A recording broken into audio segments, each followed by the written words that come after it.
Okay. You take a break and I'll get up in the second hour. We'll get a little room so we get a nice eye out. I feel like we can hand signals though, and go wide against. So that. Yeah, extreme close.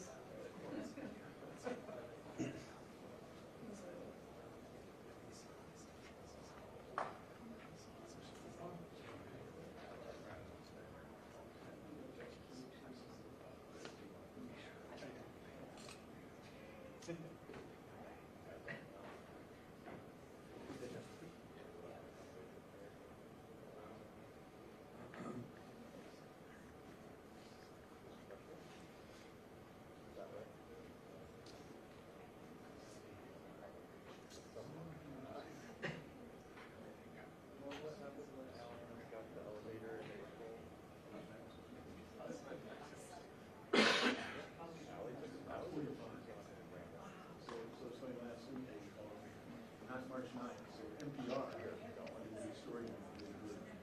They thought I was retired on the same day as I retired before 1 year. So I went to the user and 3 days. I don't want to do it, so say no. And so she said, you should do it. I don't know. Because I wasn't quick. And so I said, but I'm willing to. So they did a really nice story.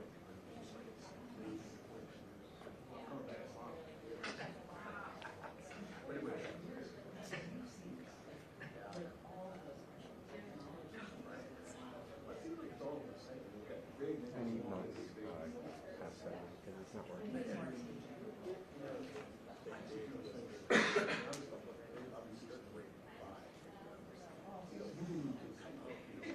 Yep, that's it.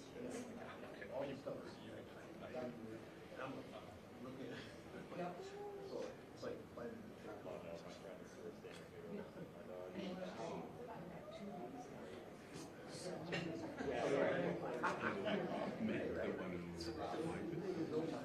I've been right back in classes or something. Kind of with these. I think people still just girl thing. My sister's also type of I grew up in a small. Especially back then. Sure.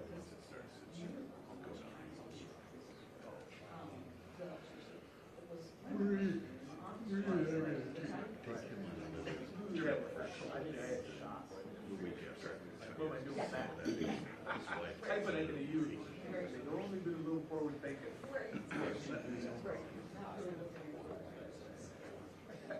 So I tell people about this.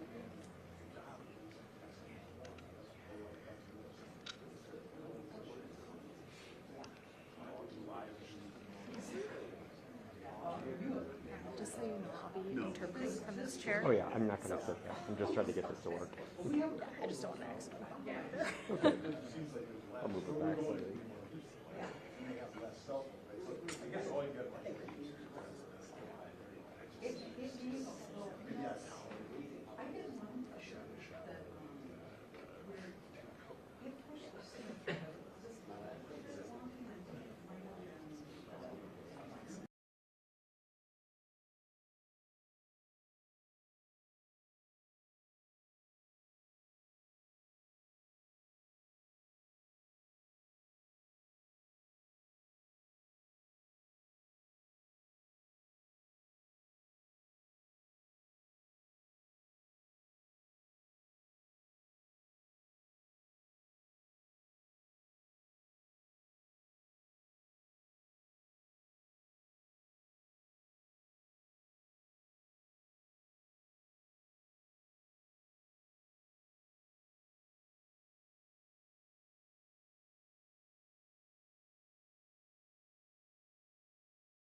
I imagine if you done get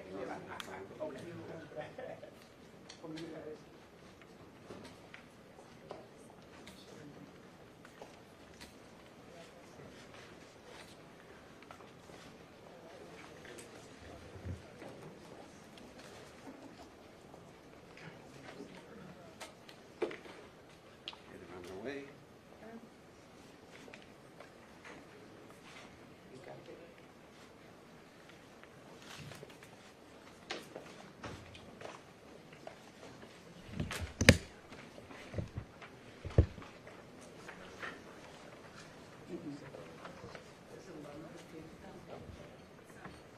Yeah, go ahead. Yes. I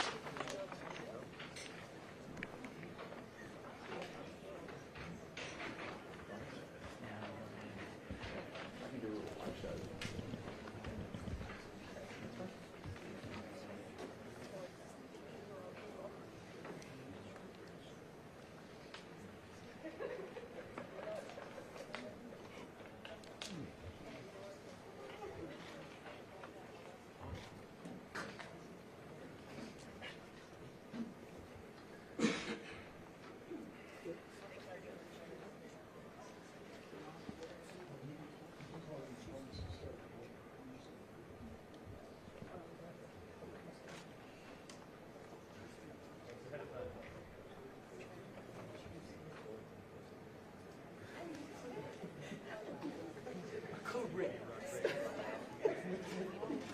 I forgot.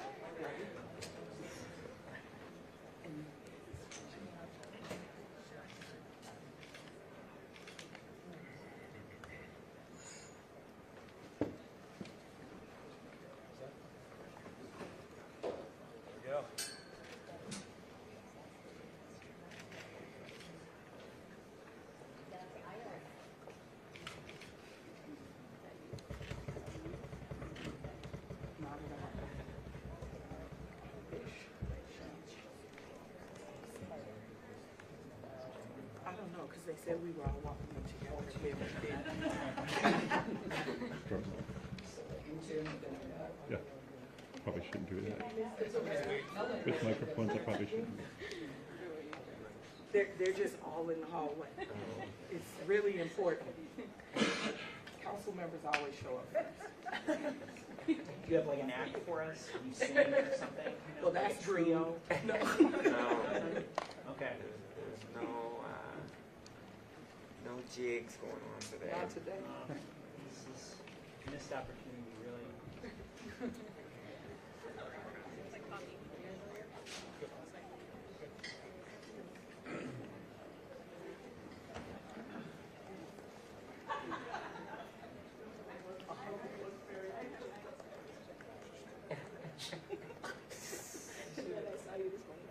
It's me. Did it today.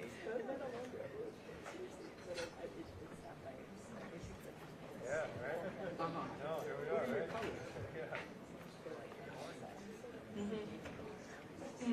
The orange is good.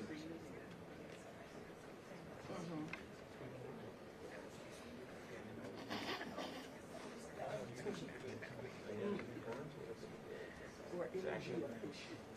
You're recycling this over and over. You can do all of it. That's what that's it.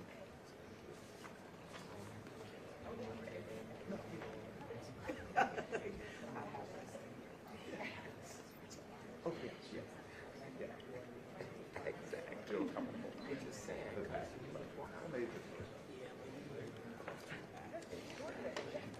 Go, right? Video to both sides.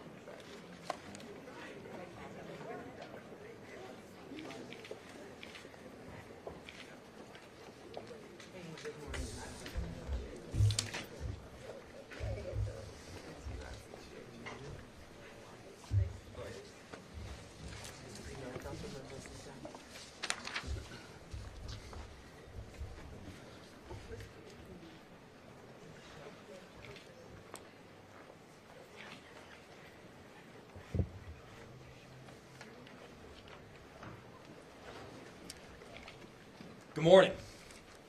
About an hour ago, I signed an agreement between the Minnesota Department of Human Rights and the City of Minneapolis that charts a clear roadmap for change going forward in our Minneapolis Police Department. I've heard from a lot of people out there that are wondering what to make of this and how they should feel. Is this good for police? Is it bad for police? Is this good for reform, or is it bad for reform? Well, I'll tell you what, this is a good thing for the city of Minneapolis. This is a good thing for the city of Minneapolis. I won't tell you how to feel, but I'll tell you how I feel. I feel optimistic. The agreement isn't change in and of itself, but it charts a clear roadmap to it. And there's a whole lot of work that went into this agreement. 30-plus day-long negotiation sessions. It's 144 pages, 496 carefully crafted paragraphs. And none of us could have done this work alone. This work in all forms has stemmed from partnership. I want to give a huge thank you to our negotiating team, especially our city attorney's office, Kristen Anderson, Sarah Lathrop, Yvette McGee-Brown, Amelia Huffman. Thank you so much. I also want to give a huge thank you to the Minnesota Department of Human Rights as well as Commissioner Lucero. Thank you so much. The partnership has been huge, and this is a roadmap, and it's a journey that we've already begun. This agreement helps us to embark on the work and then push it even further. You're probably tired of hearing me talk about all of the policy changes that we have already made, so I'm not going to talk about them. You can find them on the website. But in fact, we've made a ton of policy changes. But simply putting policy on a paper is not enough so that people actually feel that change on the ground. You've heard me talk about the dramatic shift that we've made to our entire government structure, creating an Office of Community Safety, providing a comprehensive and integrated approach. This is part of the safety service that we want people to feel throughout our city, in every neighborhood, and on every single block. But here's how this agreement helps. It's an opportunity to transition from the what that is prescribed on the paper to the how. How, in fact, are we going to get this done? As I've said, we've done a lot of policy, but the words on the page aren't enough. We want to make sure we first have that policy in place.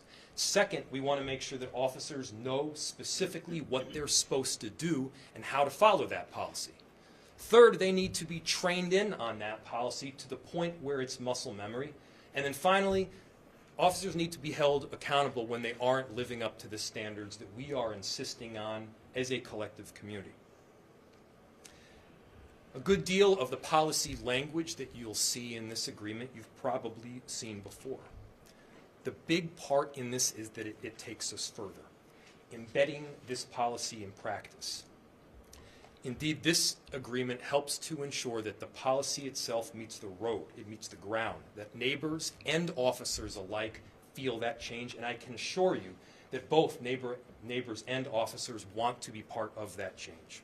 The agreement also serves several opportunities. The first opportunity is that it takes the sting of politics out of the equation.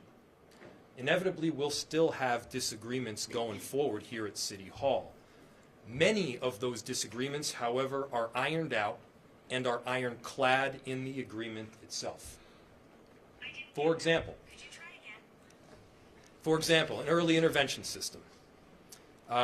There will no longer be a dispute either way about whether we should have one. We need to have an early intervention system. It needs to be set up. There are clear parameters on how to do so, and we've got deadlines ultimately that we have to meet. Funding. Change and improvement is going to take time and is going to take resources. Other cities that have entered any form of agreement have seen pretty significant expense. I will tell you that that expense will be worth it. Second, it establishes a clear criteria for that change. To be clear, we didn't get here overnight, and change also won't happen overnight. This problem that we now face, it has taken hold over many generations, many administrations, mayors, and chiefs, and clearly our black and brown communities have taken the brunt of this. So we're not asking for patience here. We are asking you to stick with us. And I'm talking to everybody. We're asking you to stick with us through thick and thin. There will be moments when some will say that this agreement needs to be pushed aside. I'm asking you to hold with this and hold us to it. I'm asking you that when we are faced with a violent weekend or shootings take place, that should not result in a call for this agreement to be undone in its entirety. Officers will make mistakes.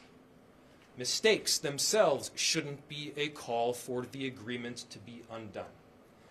We need to make sure we're sticking with the plan, that we're working together, and that we are doing everything that we can in our power to chart that course for change. Third, this is an opportunity for us to show our work. Our community in this case, in all cases, deserves transparency, and they're going to have it. We're going to have a public website that is up.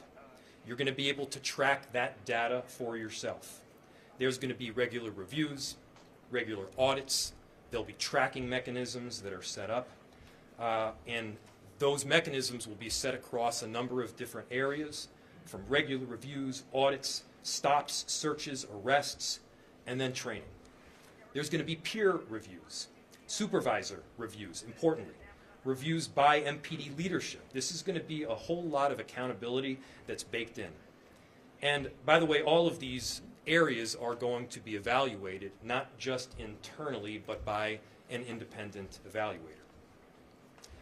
Provisions within this agreement will also allow us to track real-time some of these data that we see and make informed decisions based on it. And oftentimes we get sucked into the numbers and what the data means and what the data tells us, but then the way that data meets an interaction between a police officer and somebody in your neighborhood, people don't necessarily feel it. Behind every single one of those numbers is an interaction. Behind every single one of those numbers that we are going to be using to make decisions is a way to improve trust between our officers and the communities that they are charged with protecting and serving. So data won't just be numbers in a vacuum. They're going to be felt in every interaction.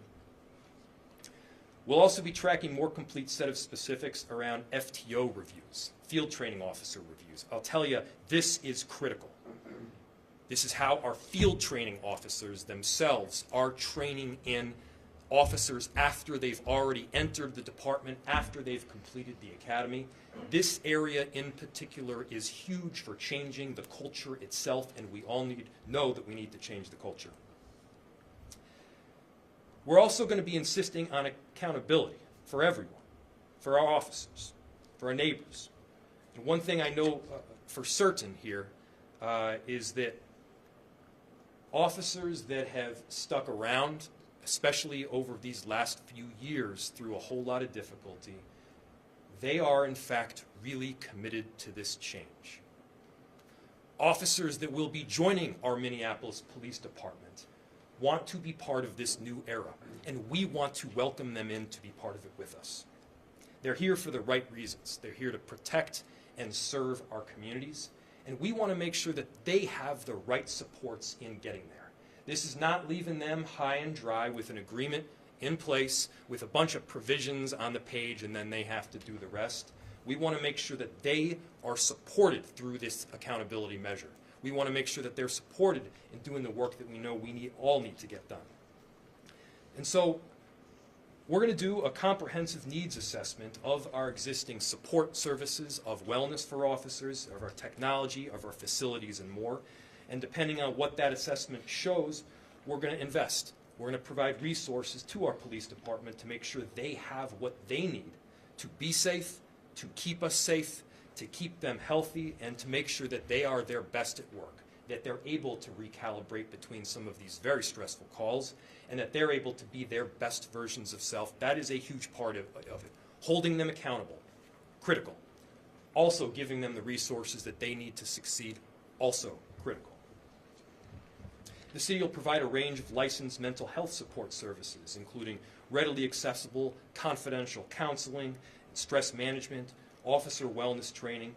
We're going to make sure that we're providing post-traumatic stress disorder service as well, and care, domestic violence, alcohol and substance abuse, anger management, and so on.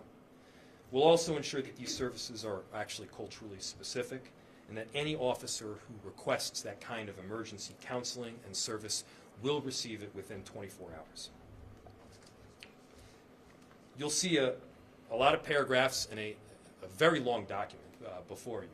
As I've mentioned, it took a lot of work to get to this point. But knowing that we've got a committed force, a committed commissioner, committed chief, council members, knowing that we have an entire enterprise that is behind being this change and making the difference, and that we've got a partner in the Minnesota Department of Human Rights to make sure we're checking off the boxes as we hit them, that will be critical. This is indeed a roadmap for change, and we have the opportunity to be on the cutting edge and to be an example, hopefully, that others will follow. So the world is watching us. And I know that Minneapolis will be held as an example for policing. We're ready for that. We need to lean into it, and we're committed to doing this work together. As I mentioned, all this work has stemmed through agreement and partnership, recognizing the wrongs of the past and charting a clear roadmap for the future. In doing so, the Minnesota Department of Human Rights has been a critical component and partner in that. Heading it up is the Commissioner, Rebecca Lucero. Commissioner.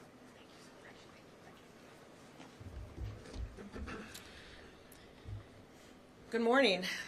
My name is Rebecca Lucero, and I'm the Commissioner for the Department of Human Rights, the state's civil rights enforcement agency. Guess I want to go a little bit off script from what I intended to start with and actually just talk a little bit about George Floyd. He was murdered 1,040 days ago. It's been a very long time to get to this point where he should be alive still. We launched an investigation against the city of Minneapolis and the Minneapolis Police Department because it is unlawful for a city or a police department to discriminate against a class of people because of their race. And when our department finds civil rights violations, we seek structural transformational change. So today we have entered into this court-enforceable agreement. This is a legally binding agreement. It requires the city and MPD to make transformational changes. And importantly, everything is tied to and centered around organizational culture. It's tied to and centered around recognizing the humanity, recognizing the civil rights of community members, addressing race-based policing, and strengthening public safety. I want to start by thanking all of the community members who have been working on this for years, decades, generations. They've been through a lot of partnership with the city. They've done a lot of work on the ground, and it is because of their work that we build off of, that it is their work that we build off of throughout this. I'll talk about what we heard from community members and also from officers, but I just want to say that this agreement incorporates wholesale what we heard from community members and police officers all over. I, of course, want to also thank Mayor Frye, the Minneapolis Police Department, the City Attorney's Office, City Council President Jenkins, and City Council for their cooperation, their creativity, and their leadership throughout this process. I am grateful for the commitment to the hard work ahead. Minneapolis community members deserve to be treated with humanity, and this provides the framework, as the mayor said, the framework for lawful, non-discriminatory policing. It reduces unnecessary dangers for officers, and across the board results in better public safety for Minneapolis. So it was a little bit under a year ago, on April 27th, 2022, that I came before you to announce that the Minnesota Department of Human Rights found the city and MPD engage in a pattern or practice of race-based policing. That discrimination is in violation of the Minnesota Human Rights Act. The investigation found that this pattern of race discrimination is primarily caused by organizational culture of flawed trainings, deficient accountability systems, and a lack of collective, sustained action by city and MPD leaders to change this organizational culture over many years, decades even. The findings emphasize that without fundamental organizational culture change, reforming the policies, procedures, and trainings will be meaningless. And so again, everything is centered around organizational culture change. When I met with you in April of last year, I told you we can change this, that we can choose different. And today, we are doing just that. This court-enforceable agreement sets a path towards a more just future for people of color, Indigenous community members in Minneapolis, and it will address race-based policing and improve public safety. There are 3 critical pieces for you to know about in this agreement. So first off, there's been work that's been done over the years. And so I want to be clear how this is different, because this is different than anything the city has ever done to strengthen public safety. This is a court-enforceable agreement, which is a powerful tool for change. We get asked a lot by many of you, what is a court-enforceable agreement? A court-enforceable agreement goes by a variety of names. It is a legal document. It is submitted to the court. It is submitted after the parties have reached a settlement, and once approved by the court, the agreement is legally binding and enforceable through ongoing oversight by the court. What does this mean? What does this mean in practice? It means that the city cannot walk away from this agreement. It is only the court who can and will end this agreement after the city reaches full, effective, and sustained compliance with the terms of this agreement. Unlike any previous effort to improve public safety in Minneapolis, and with the goal of making sure that Minneapolis can be successful in this work, this agreement incorporates independent oversight through an independent evaluation team who will support the city and MPD, monitor their progress, and provide regular public reports. The second thing that you need to know is that this is a long and challenging path forward. Changing a culture does not happen overnight, does not happen over a couple years, and this court-enforceable agreement sets the city and MPD on a productive path forward. It provides clear timelines, it provides prioritizations, and it lays out all the work that's ahead. Some of these changes can be and have been made now. The city has made many of these changes since we announced the findings. And with the priority around culture change, this takes a long time. So some of the cities that are working through this type of agreement, it takes more than a decade. I think we just saw this week the U.S. Department of Justice moving to end its consent decree with the Seattle Police Department after 10 years.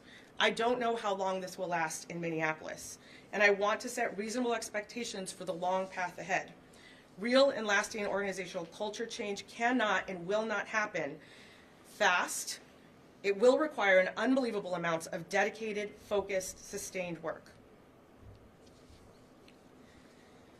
The third thing that you should know that is critical about this agreement is that from day one of launching the investigation, the Minnesota Department of Human Rights prioritized meeting with both community members and officers.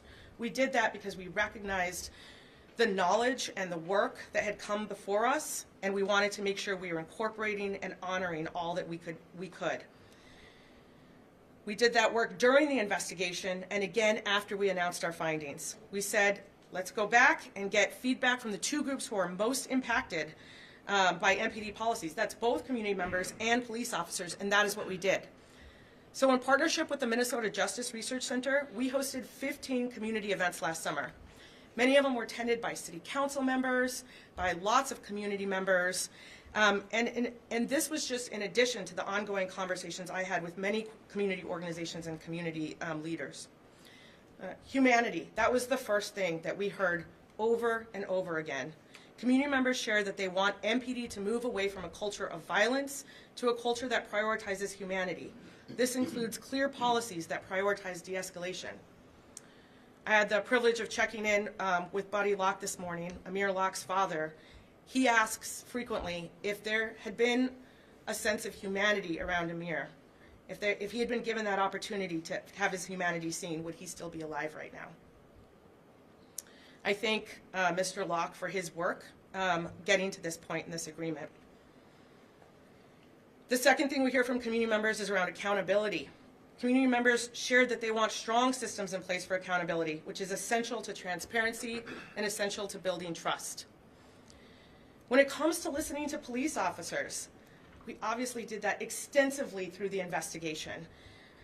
We And then after we announced the findings, we worked with 21 CP Solutions to hold 15 listening sessions last summer at every precinct with officers of different rank and different assignments.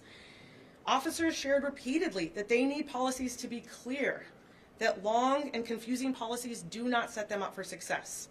Officers also shared that they want to be trained on those clear policies with practice, with hands-on training, with adult learning principles, and that needs to occur before the policies go into place. So again, both community members and officers can be set up for success.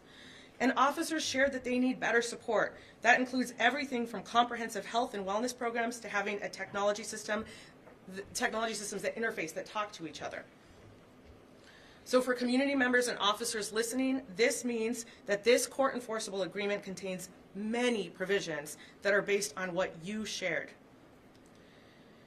Really want to thank you for your time and input with us throughout this process. So what is in this legally binding agreement? I'm just going to go over a few quick points here. It requires the city and MP to make transformational changes. Importantly, every provision in this agreement was agreed to by the city, by MPD, and by the Minnesota Department of Human Rights. So let's start with clear, effective policies, because as we heard, clear, effective policies build community trust, provide non-discriminatory policing, and reduce dangers for officers. In our findings, you may recall that MDHR found that MPD officers use higher rates of more severe force against black individuals compared to white individuals in similar circumstances, so apples to apples situations here. So to make sure that force is used only when it is objectively reasonable, necessary, and proportional, the city and MPD must require officers to de-escalate, prohibit officers from using force to punish or retaliate, limit when officers can use force, limit when and how officers can use chemical irritants and tasers, and ban excited delirium training. In our findings, the Department of Human Rights found that even when comparing similar traffic stops, again, that apples to apples comparison, MPD officers searched black community members or their vehicles during traffic stops almost 2 times more often compared to white individuals, again, in those similar situations. And the alleged smell of cannabis or marijuana is a justification relied on to complete a search of people of color. That's why the first set, these additional sets of clear, effective policies include prohibiting the use of certain pretext stops, banning searches based on alleged smells of cannabis or marijuana, and prohibiting so-called consent searches during pedestrian or vehicle stops. I want to make sure I'm making an important note here. The court-enforceable agreement does not prohibit officers from relying on reasonable, articulatable suspicion or probable cause of criminal activity to enforce the law. We want officers to do their jobs. We want them to be successful and do them well, and that means policing in a non-discriminatory manner. So the second bucket is where the court-enforceable agreement prioritizes organizational culture change. Many of these items, you recall, MPD officers said were particularly important to them. First, quality training and support. It's important that MPD officers understand and follow policies. That's why the city and MPD are required to provide quality, timely training. They must also provide officers with a range of support services, and that includes meaningful mental health support and well-functioning early intervention system. All things officers and community members all said were essential. Next is meaningful engagement. While MPD is developing and updating its policies, they are required to actually work with and engage and collect feedback from the people who are most impacted by MPD's policies. Again, community members and police officers. This helps build relationships, it creates buy-in, and it develops a continuous feedback loop of learning. The agreement also requires the city and MPD develop robust and well-functioning accountability and oversight systems, so MPD officers are held to the highest standards of integrity. It requires that the Office of Police Conduct and the Office of Internal Affairs conduct quality and timely police misconduct investigations, and they have to happen separate from each other without inappropriate influence, which was something we talked about quite a bit in our findings. Lastly, there's robust data collection and transparency. We know that data-driven decision-making supports a culture of accountability and transparency. That's why the agreement requires the city and MPD to strengthen its data collection mechanisms, something officer said was super important, produce an annual use of force report, something that community members wanted to have transparency around, create a public database of discipline records that is searchable by precinct, by name and date. And one that I'm particularly excited about as well is to establish an MPD review panel that exists to create the systems and structures for critical reflection, for process improvement, and for continuous learning, because this is a never-ending process to work on culture. You will find up on our website, of course, the full agreement, summaries, one-pagers. You'll see a diagram that shows you how all of these pieces connect and come together around organizational change, of continuous learning, of humanity, and civil rights.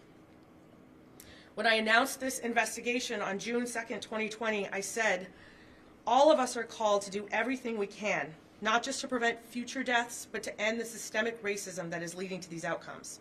I ended by affirming that we are deeply interconnected, that we need each other.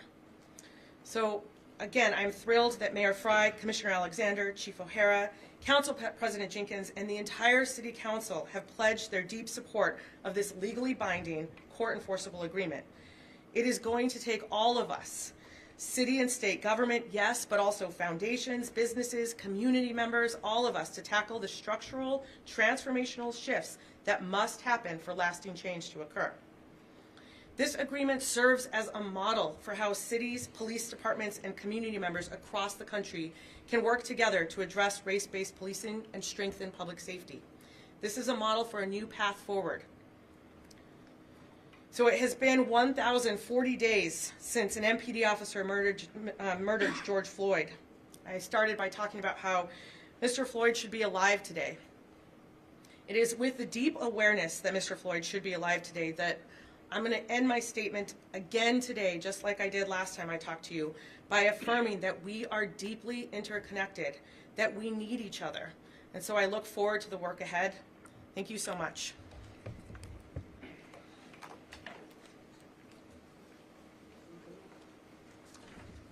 Thank you, Commissioner. Indeed, George Floyd should be alive today.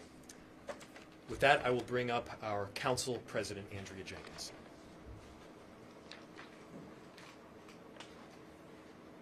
Thank you, Mayor Frye. Thank you, Commissioner Lucero. My name is Andrea Jenkins. I'm the president of the Minneapolis City Council. I just want to start by stating that this settlement represents a roadmap for greater accountability, transparency, better training, and police officer wellness. We've begun the work to implement changes in conjunction with the Minnesota Department of Human Rights findings and to restructure our Office of Community Safety and how we respond to public safety issues. We have a lot of work ahead of us.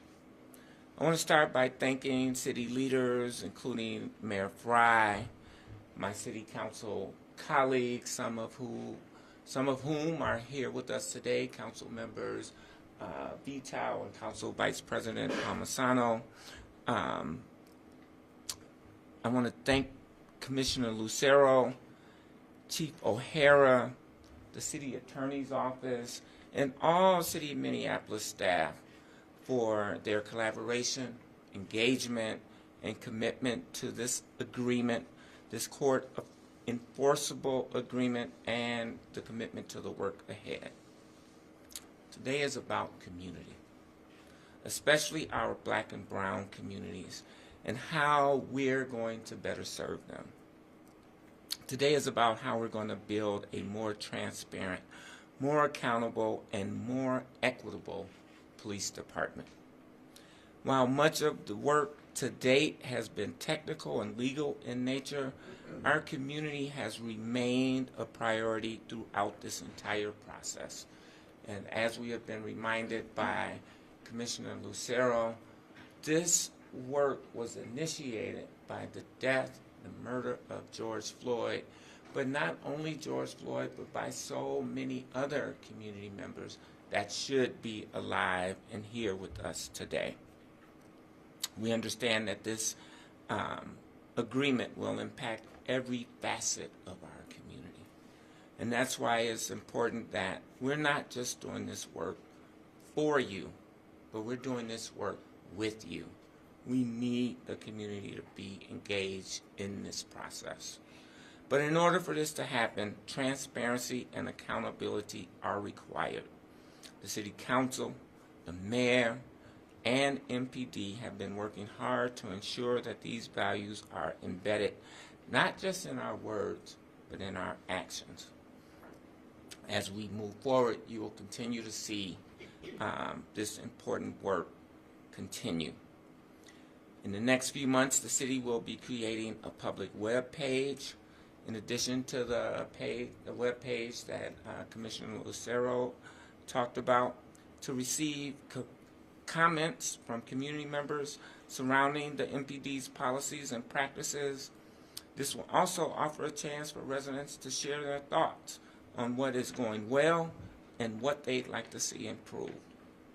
The city will be holding public engagement sessions to discuss the police department's goals, visions, values, and policies, and to get feedback from our residents on how to best continue collaborating and moving this work forward. As policies are revised at MPD, you will know. I'm proud to say that myself and Councilmember Ellison co-chair the Patterns and Practices Subcommittee, and that we will have frequent and robust public hearings so that we can get updates from the police department, MPD, as well as the independent evaluator, to make sure that we are keeping the public informed on the policy changes and updates as they occur. Our community will be involved in the selection of an independent evaluator who will oversee this agreement and will be invited to public sessions to learn more about the finalists for this position. Lastly, but certainly not least, I'm really proud that we have created a community commission on police oversight to improve transparency and accountability. As has been reported in the news, we've had record-breaking number of applications for this commission. 160 people have stepped forward to be a part of this work. This overwhelming response indicates that people are eager for meaningful and community-led oversight of our police. We know that this work is going to take time, but it doesn't mean that we aren't committed to it, because we recognize how important this work is for our community and the police department. I'll end by saying this. I know how much trauma and pain the last 3 years have had on this entire community, but especially our black and brown communities.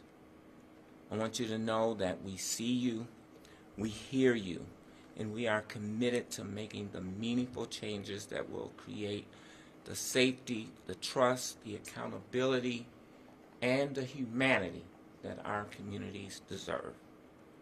I hope that you will show up to work with us as we move forward towards change, and that includes showing up to community sessions to have your voices heard. Before I introduce my colleague and Council Vice President, I do want to acknowledge that March 31st is International Transgender Day of Visibility. And I say that because when we honor and recognize the most vulnerable people in our communities, everybody benefits.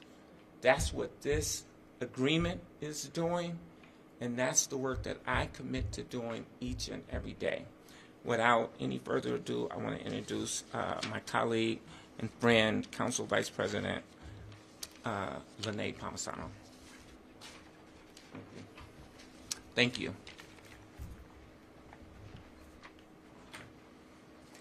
Thank you, Council President, for your leadership on establishing our Community Commission on Police Oversight that is a part of this NDHR agreement.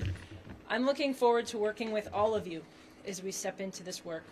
While today's agreement is a milestone, it's going to be one of many, and I'm really eager to get started.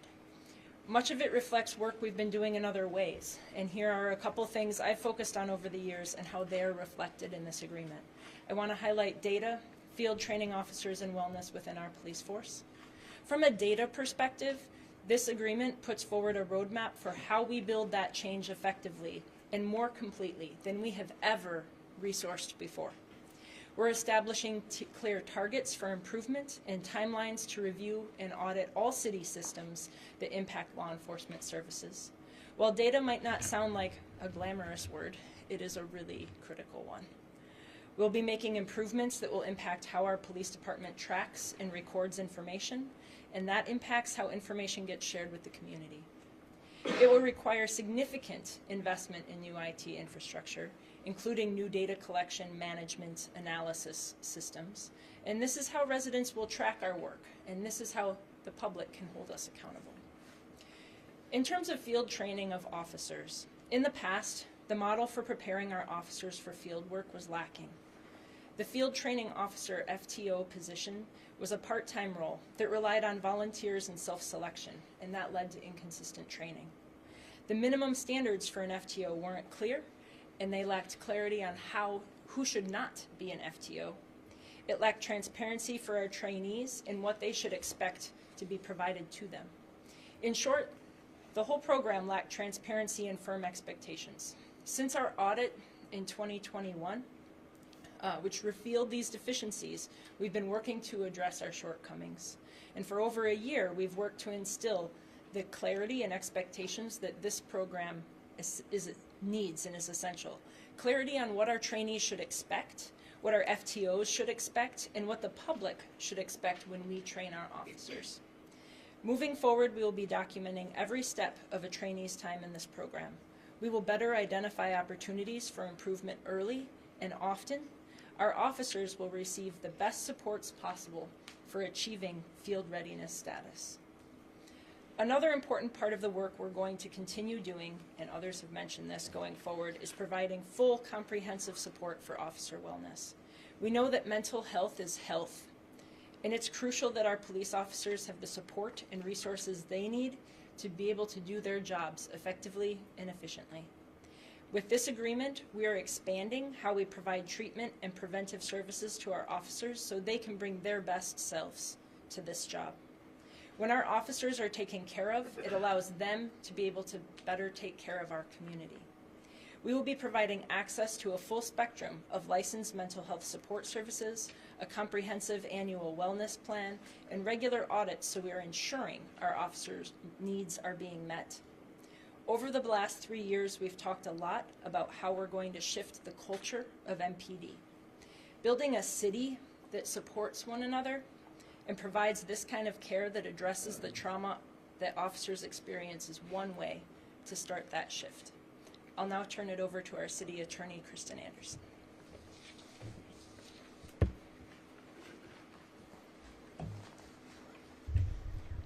Good morning. I'm Kristen Anderson, City Attorney of the City of Minneapolis. As a resident of Minneapolis, I have a vested interest in ensuring that our city is committed to building community trust in non-discriminatory constitutional policing. Knowing that these reform efforts were underway was a huge reason why I took this job just 6 months ago. Literally on day 2 as city attorney, I was in an all-day negotiation session with my former colleagues from the state.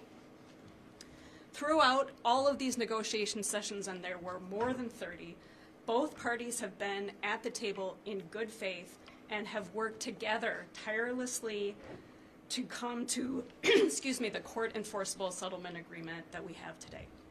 So if you don't mind me getting a little legal and technical on you, folks have asked, why do we call this thing a court-enforceable settlement agreement instead of a consent decree? You know, number one, it's actually titled settlement agreement, but we were really, really intentional using this term way back in July of 2022 in our joint statement of principles to differentiate for the public, for clarity, about what's going on with the state human rights department versus what's expected to come with the Department of Justice. You've heard the term consent decree, and that term is most often used with respect to the U.S. Department of Justice's police pattern and practice agreements with cities. In that joint statement of principles, MDHR and the city intentionally use the term consent decree to describe what may occur in the future between the city and the U.S. Department of Justice. And in contrast, we use the term court-enforceable settlement agreement to describe what MDHR and the city would negotiate to resolve MDHR's findings. In that joint statement, we were also very intentional to account for any interaction that would occur between this MDHR settlement agreement and a potential future Department of Justice consent decree with really two important things. Number one, and these are reflected in the settlement agreement itself, number one, that if we wind up in a consent decree with the Department of Justice, MDHR and the city have agreed that we will come together and modify the settlement agreement if necessary so there are no conflicts between a DOJ consent decree and the MDHR settlement agreement so that we're not coming and going at the same time. And then the second really important point is that there will only be one individual or entity to evaluate compliance with both agreements, one monitor. Continuing to be a little on the legal side, I wanted to talk today a little bit about what the process will be now that we have a approved settlement agreement. Later today, or maybe it's already been done, Human Rights will file a new lawsuit against the city in Hennepin County District Court, and at the same time file the court-enforceable settlement agreement and a joint motion between the city and the Human Rights Department asking the court to issue the settlement agreement as a court order. This lawsuit is simply a necessary part of the process for the settlement agreement to be approved by the court, making it that court-enforceable agreement that we have been all talking about, as agreed way back in July in the joint statement of principles. There are no new allegations in the lawsuit. It contains allegations based on MDHR's investigation and probable cause determination from April of 2022. So all of these documents will be filed in court, and then it's in the court's hands for the court to determine what process the court wants to use, and for the court then ultimately to approve the agreement. As others have said, compliance with this court-enforceable settlement agreement will be a huge undertaking. Cities from around the country have told us that this is an iterative process and it will take years to accomplish to get it right. But we need a clear goal that we are all working towards. What this settlement agreement provides is a roadmap to change not just for this mayor and this city council, but for every mayor and every city council and frankly every employee who works on public safety to be committed to and be accountable for to this independent evaluator, but more importantly to our community. I'd like to call up next Commissioner Cedric Alexander. Thank you and good morning. The Office of Community Safety was formed roughly about 8 months ago to enhance and unify the daily operations, preparation, and strategic priorities of 911 services, emergency management, fire, police, and of course our neighborhood safety departments. The City of Minneapolis must have these 5 departments functioning efficiently and effectively daily to ensure the safety of our residents in the preparation and execution for day-to-day as well, if should any crisis arise. I want to acknowledge that the Minnesota Department of Human Rights has spent significant time reviewing, evaluating, and recommending significant changes to how the City of Minneapolis builds relationships between public safety and community. Some people may view this deep dive into our city policies, protocols, practices as just another negative interpretation of Minneapolis' shortcoming or failures in the aftermath in the murder of George Floyd. I see MDHR's work in this settlement agreement as a difficult yet necessary step in the right direction to further enhance the trust and legitimacy between police and community. OCS is developing a comprehensive, coordinated approach to community safety. Our police department is an integral part of this structure. We will work together tirelessly to keep our residents safe in an equitable and constitutional manner. The settlement agreement highlights many institutional reforms, some new and several already underway. We know that we have a dedicated team of professional public safety personnel willing to continue the daily work while remaining open-minded and motivated to make changes for the better. OCS unified efforts are already paying dividends, but we know that we have a lot of work yet to do. We must have first responders and law enforcement, specifically, the necessary resources and support to the best serve and protect our residents. Capacity continues to remain a crucial issue for us in our city. Our leadership is committed to building capacity, developing best practices, and creating appropriate systems to ensure that the city becomes a model for others to follow across the nation. The city of Minneapolis is committed to becoming an innovator, an industry leader in community safety. OCS will lead this work in transforming Minneapolis into one of the safest cities in America for everyone in this community. Thank you very much. And I'm going to introduce now Chief Brian O'Hara. Thank you. Thank you, Commissioner. On behalf of the Minneapolis Police, we recognize that some terrible things have happened here in the past. And together with our communities, we are embracing this reform process today.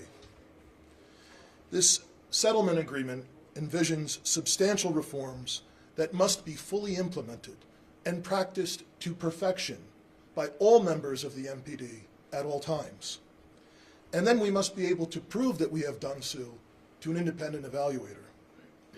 So this agreement will ensure that Minneapolis Police will have the policies, training, support, and resources that they need to deliver the highest quality of policing services that our residents deserve.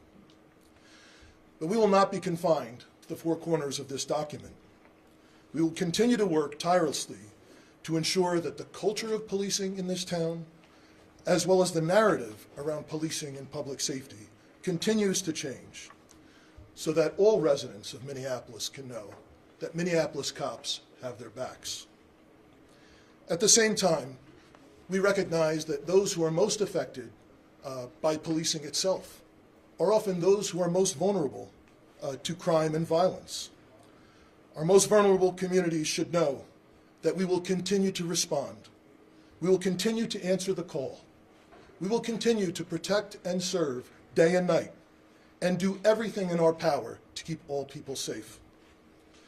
This is a continuation of a long process to heal the deep wounds of this city. Immediately after the council voted this morning, I called retired Police Chief Medaria Arredondo to make sure he was aware of this moment. And I just want to publicly acknowledge and thank him for his service to this city, as well as to the service and the leadership of the interim police chief, Amelia Huffman. At the same time, we know the hard work is just beginning. But I believe at the end of this process, Minneapolis will have the best police department in the nation. Our city will be safer. And the police and all communities of this city will be more united than ever before. Thank you.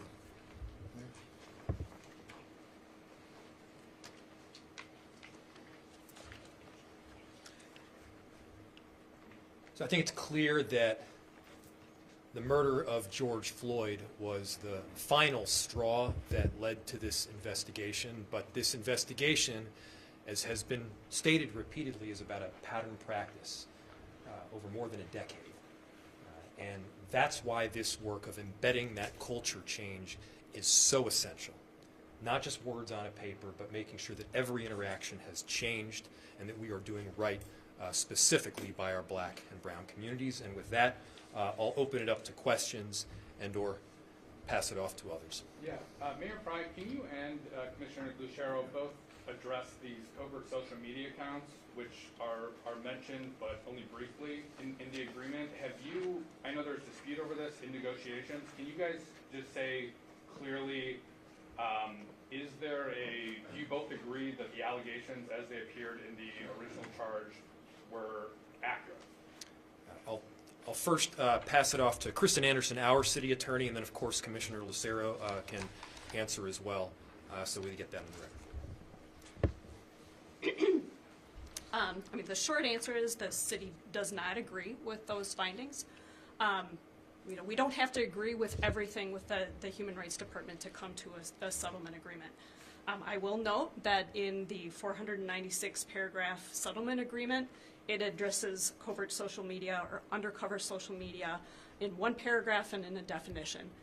And what it says is that the parties recognize the value of MPD using those accounts in a non-discriminatory manner to establish a credible undercover social media profile, and that we will continue to maintain a policy and will develop procedures. I also want to point out that Human Rights has on their FAQ website, I think, a very helpful question and answer. What did MDHR mean when it found that, quote, MPD's covert social media accounts were used to conduct surveillance?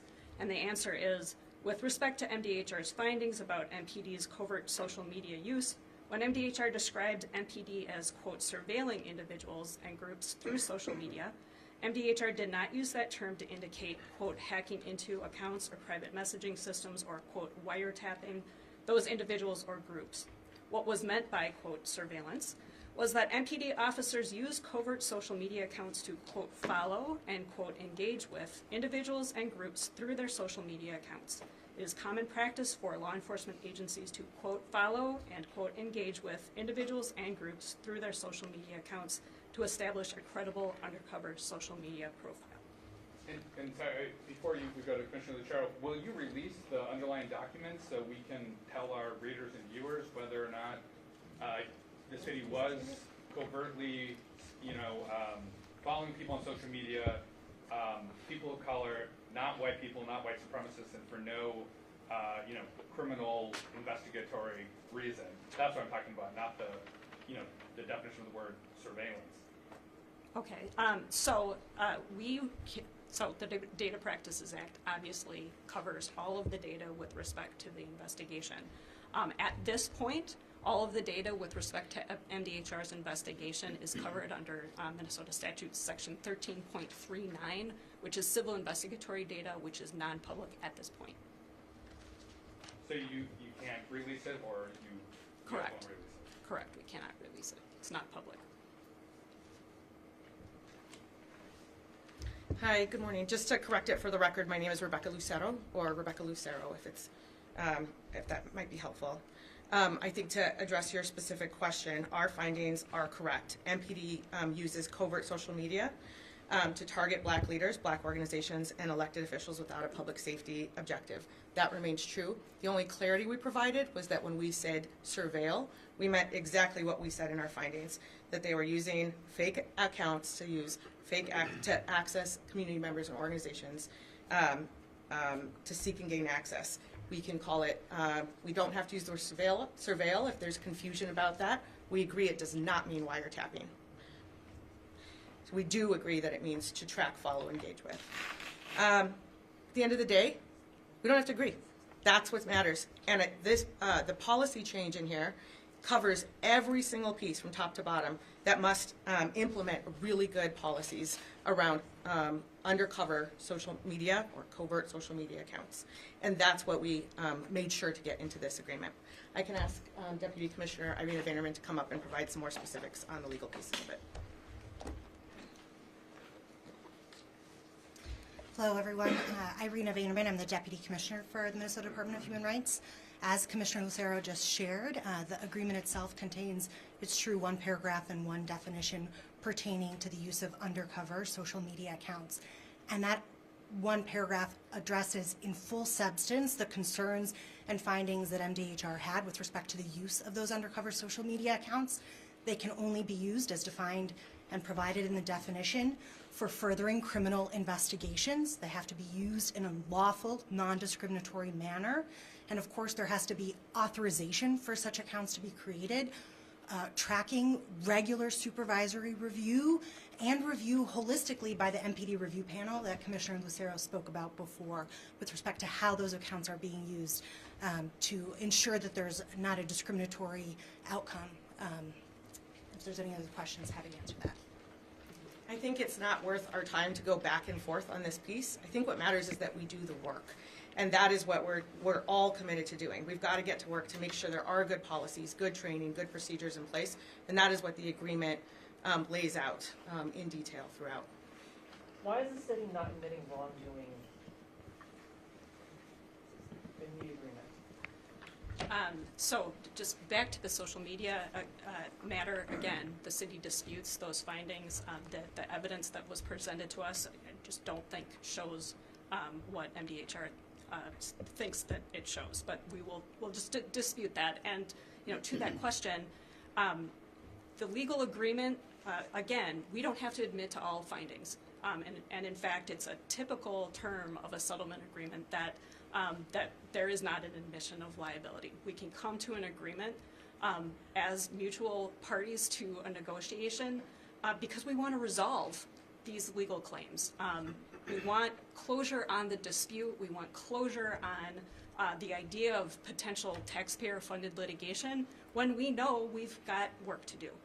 And as I said at the council meeting today, this work, it's already started, but this really gives us a roadmap to really start this work in great earnest with a huge amount of accountability through that independent evaluator, and that's really what we're aiming towards. Not disputing all of these different points, but really coming together to make positive change for the community. Paul Bloom, Fox 9, Chief O'Hara. Can I get a question with you, please? Talk to me about training the staff. Obviously, we know work's been done, since Floyd over the last couple of years, but some big changes. Traffic stop search, marijuana, broken taillights, FTO. What's next week look like? I mean, do we have to redo training? How long will this take to get this department, your team right now, up to the standards of this agreement? Yeah. So, I mean, directly, next week does not look much different than today. This is not something that the city has gotten into overnight, and we're not going to get out of this completely overnight. However, much of what is in the agreement had already been adopted by policy. And I think, as had been highlighted before in some of the feedback that police officers gave during this investigation, is officers are simply looking for clarity, right? And as there had been an urgent need to make reforms, I think to some degree officers felt somewhat overwhelmed by the length of policies and so on. So I think what this agreement will help is it will help ensure both that community has input and has their fingerprints on our policies, but also that our cops have a voice as well, that we get good feedback from our officers as far as what they understand and what they don't, and that when changes actually happen, we will be given the space now to ensure that there is, adult-based learning, scenario-based learning to ensure that officers are able to react on the spur of the moment. And a lot of times, quite frankly, police officers on the street are making decisions that sometimes it takes attorneys weeks to figure out what is the appropriate charge and that sort of thing. So I think this is something that as this goes on, as we move forward, as we're able to implement new policy, as we're able to implement new training, I think this will be something that will be more and more embraced by our officers. It also addresses officer wellness issues, as well as having a review of facilities, both police facilities and facilities that are available for training. So I think there's a lot in this agreement that will help provide the support and direction that police officers want. Have the officers have they been given a copy of the agreement today? No, the agreement has been confidential until this point. So as we move forward now, my plan is to train first the command staff and the supervisors so that they have a better understanding of that, and then we'll filter it down, throughout the entire agency. Is the city any safer because of this agreement, in your opinion? The city is safer today than it was at this point last year. Right? We've already had more than 36 fewer victims of gun violence this year. And ultimately, the city is dealing with a serious level of crime and violence that's absolutely unacceptable. And the only way to reduce crime and sustain those reductions is to ensure that we are building trust with our community. We need people to be able to trust us, to tell us what's going on and where we might need to be. We need the community to inform our practices. So absolutely at the end of this, as we go through this process each year, I believe the city will be safer each year, as well as I think more and more residents will say they trust Minneapolis cops and they have had more positive interactions with our officers. One of the findings in this report was that officers routinely used racist, sexist, hateful language against residents, against suspects, against witnesses, which was already against policy. How is this report actually, or how is this agreement going to actually change that practically? I think there's a lot that has happened and that is not unique to Minneapolis, that police departments do have policies that force must be lawful and so on, and still terrible things happen in policing. I think the difference is when you have this type of an agreement is you have a mandate to make certain investments that cities just do not make, because this is a very expensive process. It's very manpower intensive. And ultimately, you have to prove to near perfection to an independent evaluator, an independent monitor, that your cops are actually carrying this out. So I think the difference here is not the quality of what's written in documents, it's actually proving what happens on the street. So we're going to see officers being disciplined for, say, cussing out, residents? That is already a part of the disciplinary process, and through the implementation, the widespread implementation of body cameras, that becomes much easier to do. In the past, without cameras in policing, it becomes a he said, she said type scenario. But I think with the widespread implementation of body cameras, that type of issue is the most common complaint citizens have, and that's something that's easy to prove it happened or it didn't. So we will see disciplines? You will see discipline, but the ultimate goal of this process is to have fewer complaints against police, have fewer lawsuits filed for police brutality, have fewer payouts for police brutality. The actual goal, this isn't about a checklist of paragraphs to say, we did this and we're done, we did that and we're done. This is about making change real. It's about changing the culture of policing. Mayor Frye, Eric Rasmussen, KSTP. Obviously, the original Department of Human Rights report was critical of the conduct of some officers. It also shared that criticism all the way up through leadership